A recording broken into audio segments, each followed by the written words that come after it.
So the next thing that we're going to go over is our critical incident reporting training. And our goal in this training is to make sure that you guys are all familiar with some statewide compliance procedures when it comes to reporting anything that really involves abuse or neglect or something where there might be criminal activity, breaking the law, something like that. But basically, the state has a list of things that require immediate notification to them, which means the next business day after it occurs, Melvin and I are required to notify the state that this incident took place involving one of our clients.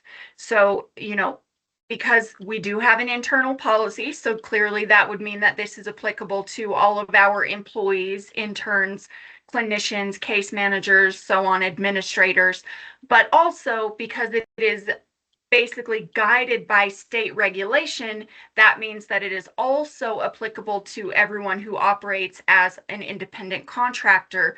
This is still a regulation that you are required to adhere to, providing services for our behavioral health facility. So what is a critical incident? It's any event that results in or has a potential to result in death, hospitalization, a significant injury. We already talked about abuse, neglect, or exploitation, whether it's substantiated or just an allegation, criminal activity, or some sort of serious property damage where there is a client that basically demonstrated this sort of damage. And then also if there's some sort of communicable disease outbreak. So many, many years ago, this is probably like 2008 maybe. I don't know if you guys remember, but when swine flu was a big thing, I worked in another facility at the time, and there were, I think, 8 people who came down with swine flu within a 48-hour period. And so we had to report this disease is kind of spreading throughout our facility right now. So that way the state was aware and they knew that we were taking steps to minimize risk when it comes to disease transmission. So, you might not think, oh, wow, death, hospitalization, someone got hurt, but then just a cluster of people getting sick. It really is looking at these critical incidents. You look at areas where there is an event that's associated with current risk or future risk to our clients or other individuals in the community. That's how I kind of think of it, as a general overview or a general scope.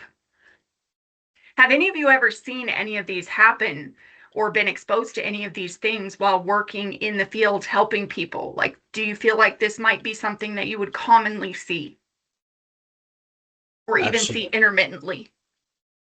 Absolutely, and it's something really serious, man. And like as soon as you spot something like this, you definitely have to report it, man. Yeah, yeah. That's what it comes down to. We might not be a doctor.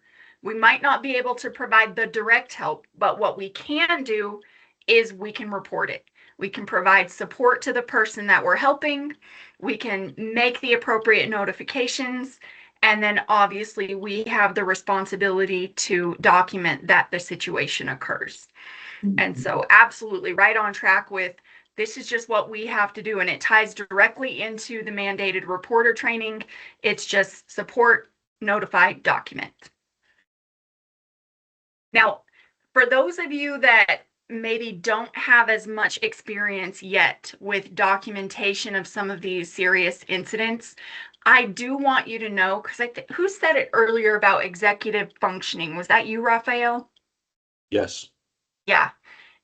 For those of you who have some experience in the field and you know a little bit about how the brain operates, right? You have your limbic system and you have your prefrontal cortex. So you have your lower brain back here, your prefrontal cortex right here, and it's that prefrontal cortex that's responsible for executive functioning and logical thinking. And it's this limbic system, this lower brain here, that's responsible for stress responses and getting through something that's difficult or challenging, right? And just surviving it. And the reality is, for some of us, if it's your first time being involved in a crisis, we might be a little bit activated right here too. It might be emotional for us. It might be a little bit stressful for us. And even if you do have training, it might still require just a little bit of consultation with a team member or a supervisor to get that prefrontal cortex going again.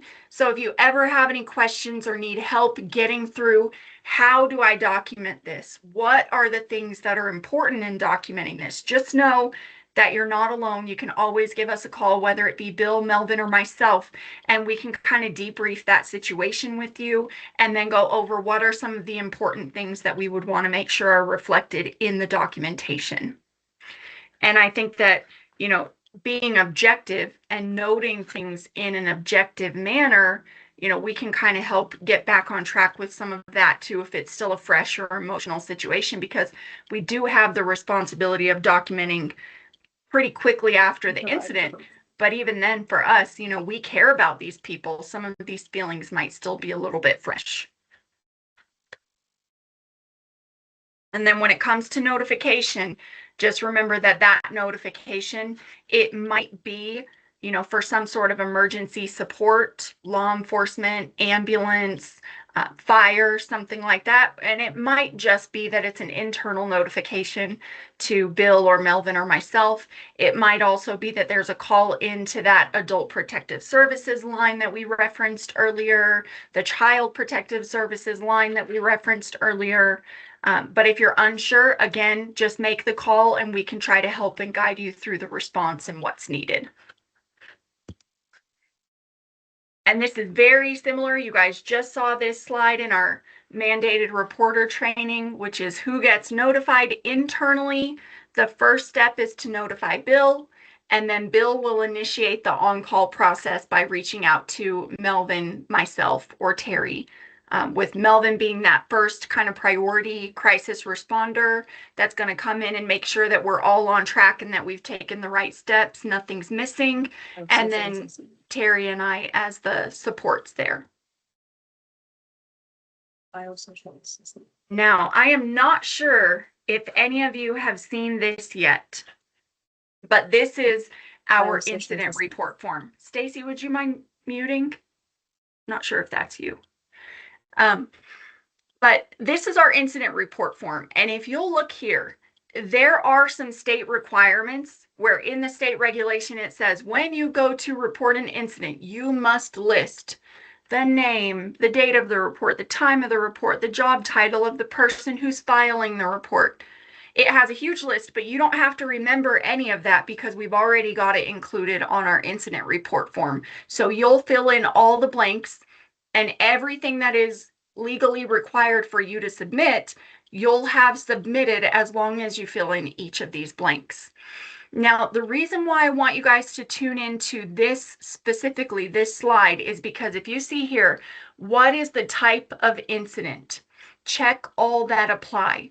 When you're filling out this form, you can see that this is just in general an incident report for anything that we might want to note that could happen inside our company, right? Not all of these are critical incidents. You see in the third column here, it says at the top of the column, verbal abuse or aggression. Well, not all verbal abuse or aggression is going to take us back to the level where we said, what is a critical incident before? Something that might result in death or hospitalization, or there's abuse or neglect, right? That needs to be reported that a client has been exposed to or a child has been a victim of. There's criminal activity, not necessarily, right? But if you do have this verbal abuse or aggression and you're just looking at maybe tracking something that seems a little bit out of the norm, this is a heightened level of escalation or a heightened response for someone that you don't typically see from them.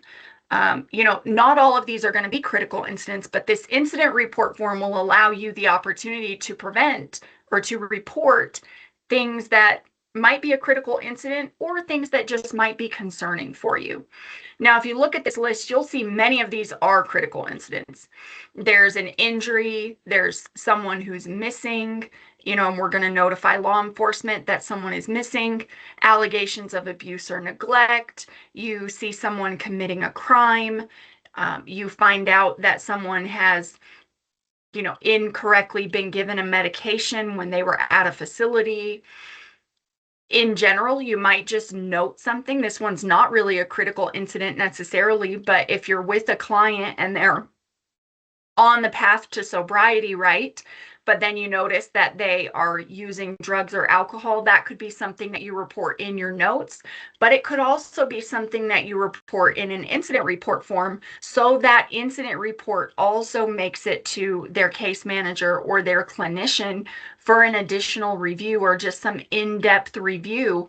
And it doesn't mean that we're going to be coming in and saying, oh, we're confronting this behavior and making someone feel ashamed for, a slip up or something like that. It just allows us to have a more comprehensive understanding of what's going on with the client outside of just kind of the standard individual session note or group session note. And then if you notice just at the very end there's an other section. So if you think that something is concerning and it doesn't necessarily fall in line with any of the pre-identified categories, you can always do an incident report, make sure that that gets submitted to Bill. He'll forward it on to Melvin and myself. And then if it's a critical incident, we'll submit it to the state. And if not, then we'll still make sure that it gets to the client's case manager and clinician, just to make sure that our entire team that's working to support that person is in the loop about what's going on with them. But does anyone have any questions about this, or have any of you ever had to fill one of these out yet?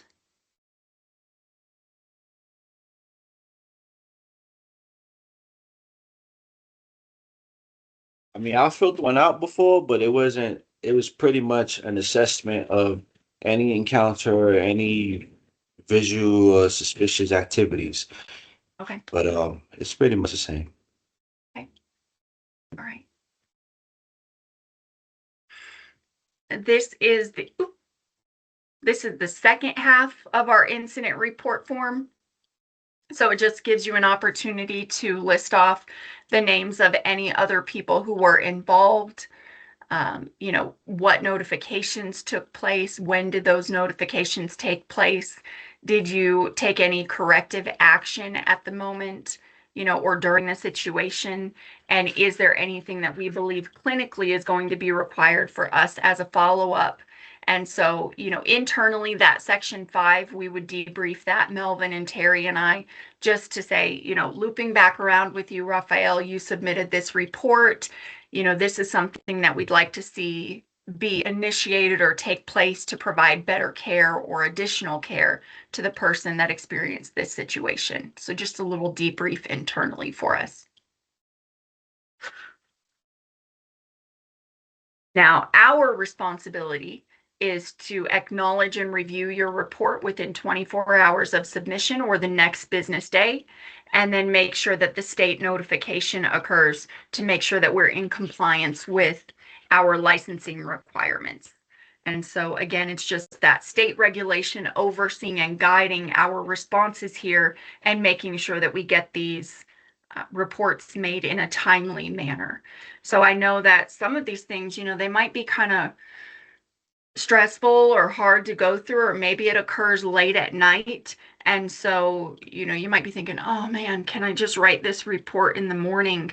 As long as you're in touch with your operations manager or with Melvin, and we have a plan for when we're going to get that incident report, there is some flexibility, but as you can see here, there's not going to be a ton.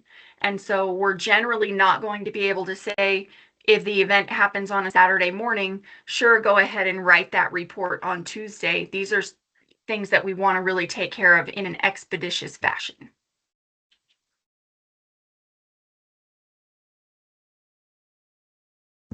And there's not really much to this. just kind of making sure, does anybody have any questions about the process or when this would be needed or initiated?